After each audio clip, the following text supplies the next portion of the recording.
Here's today's 5-minute medical update. Hello YouTube channel subscribers and Facebook friends. I'm glad to be back with you. Those who are new to the program and who are just interested in the subject, I hope you find this useful and that this will bless and serve you. We've been talking about the controversy between the World Health Organization and the leaders of the CDC regarding a study that the World Health Organization did of over 70 articles and studies about transmission of coronavirus in various settings and using different types of personal protective equipment. Now, we have had a two-part segment to follow up the first mask segment. This is the third, fourth, and fifth segment, hopefully within 24 hours, that we're going to be recording today. And we're going to be discussing how these current issues with coronavirus and some of the current issues that we see regarding the protests and riots come down to small towns and how it affects how you and I live. Today's segment is called The World Health Organization Pulls a Drew Brees and the Myth of Scientific Consensus. I want to share some things about backtracking and apologizing when you're right and how that holds back the truth even in science for decades. The culture of consensus, and how things like this get from Washington to Mountain View, Arkansas.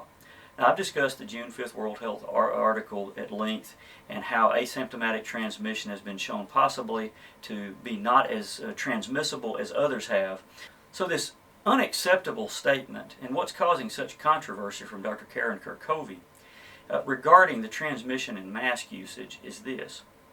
She stated on June the 5th with her research that the current evidence suggests that most transmission of COVID-19 is occurring from symptomatic people to others in close contact when not wearing appropriate personal protective equipment.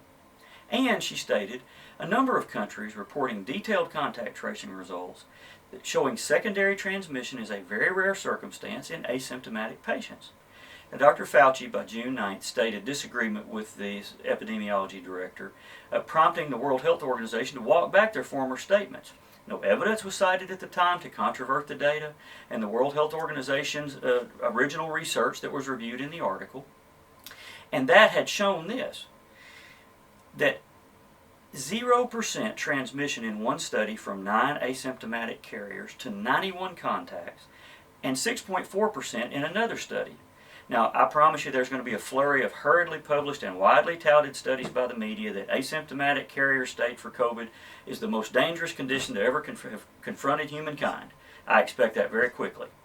The media very quickly followed Dr. Fauci's statements and her pullback with the following. Things such as this. There's a concerted pushback from researchers. That's officials on Tuesday had stated. And officials walk back claim, and quote, by her, it was a misunderstanding.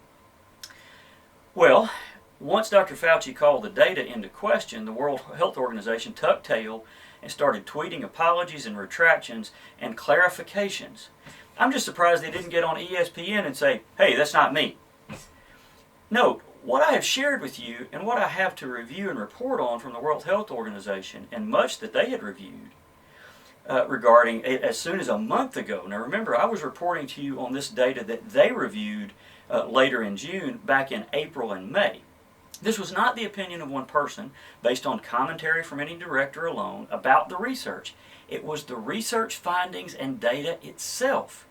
Some more actual data analysis examples from the same people who backtracked after a little criticism from the CDC are as follows.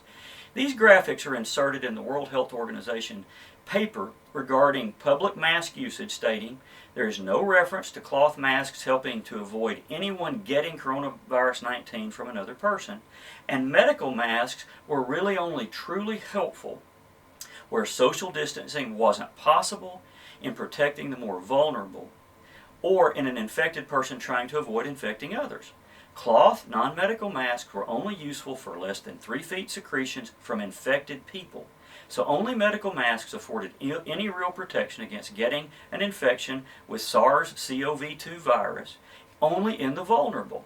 Now look here at the rates of spread from community activities on this graph presented by our governor, Asa Hutchinson, back on June the 6th. And it shows that less than 5% of the spread in our state of Arkansas is from exercising or work or commerce or normal activities in the public. Now, It shows that 0.3 to 2% of cases came from either church, barbershops, restaurants, gyms, or hotels.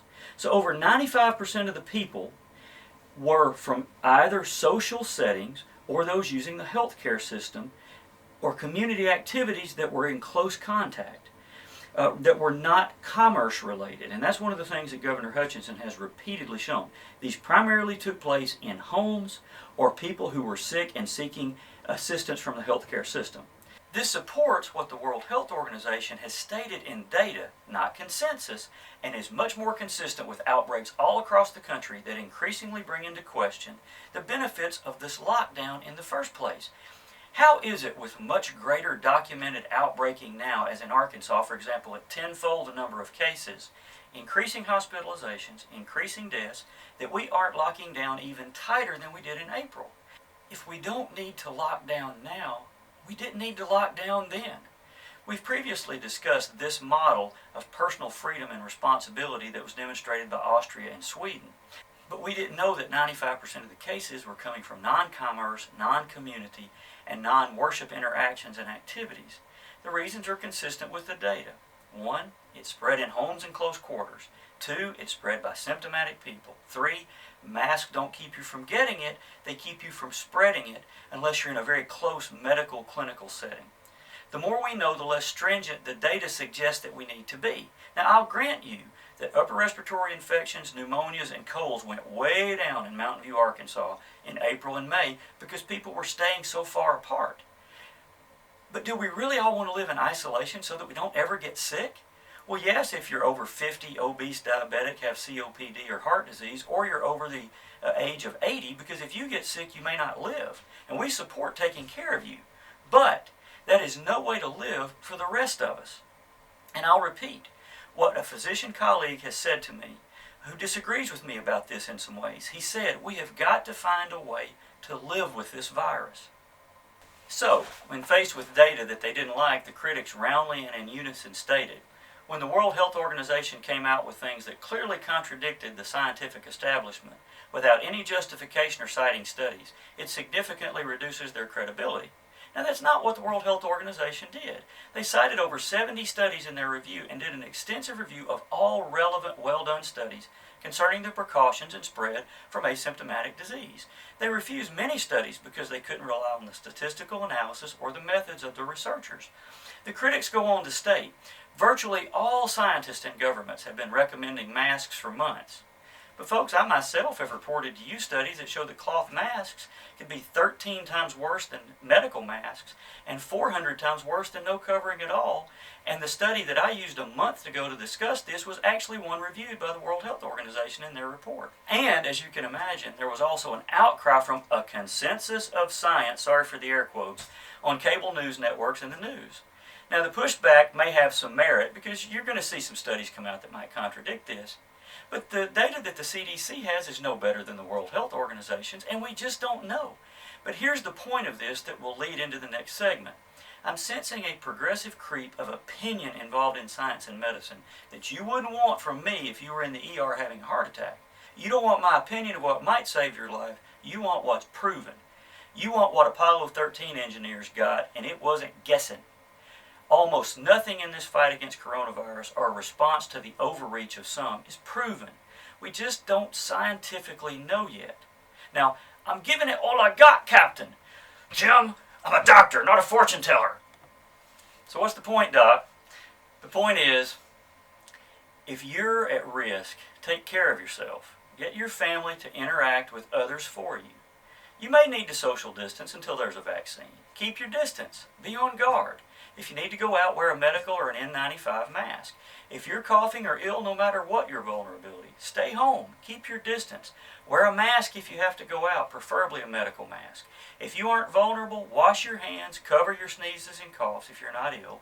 If you're not vulnerable, not symptomatic, and have no contact with the ill, especially not in your home or a medical setting, live your life, work, exercise, go to church, stay away from sick people. If you want to wear a mask, do so, but realize healthy people incur risk for no benefit when they wear a mask unnecessarily. Don't let the media and the people who live by it run your life. Do what my wife and I did last week. Turn the TV and the podcast off for 4 days and focus on what's really going to matter on your deathbed. And you'll be a whole lot happier. But good YouTube channels are still okay. And I'll be back with part 4 soon in this series, and we're going to call that Galileo, the Humble Reasoning of a Single Individual. Scientific consensus without irrefutable biased data is nearly always wrong. And I'll see you then.